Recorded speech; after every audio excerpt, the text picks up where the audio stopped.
What's up, everybody? It's Joseph back with another video. This time we're looking at a chain I got from Visgad, India, the Miami of South India. Miami's in the south of the United States. They're both port cities, and this chain reminds me of a Miami Cuban. This chain is the Lotus Link. I really was anticipating getting this for a long time, like 3 to 4 months. It only took 3 weeks to get here. It took 2 months to find someone who could actually get it here for a good price and who also had a payment processor.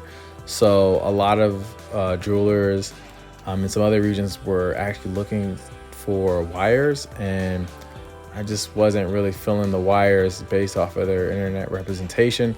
However, this jeweler had a great representation, and I highly suggest working with them. I'm not trying to butcher their name, so I'm going to put a link to their website, and I'm going to allow you to look at that and, make your decision from there.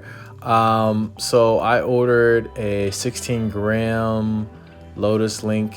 It is coming in 22 carats. That is the standard 916 hallmark. 916 means 91.6% gold. So this is a good investment piece. I feel like I'm going to end up wearing it to weddings mostly.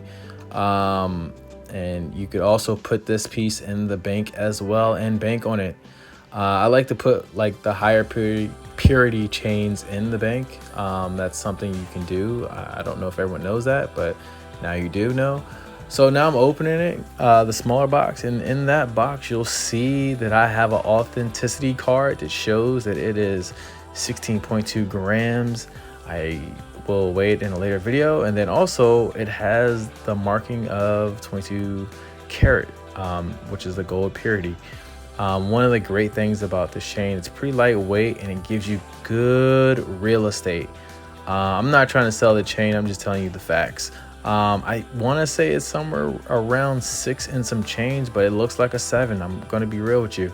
And you'll see when I pull it out in a second. The ordering process was very good. They gave me a freight forwarder. So I wouldn't worry about anything, but comment, subscribe, and I'll talk a little bit more in detail about it later. And have a good day.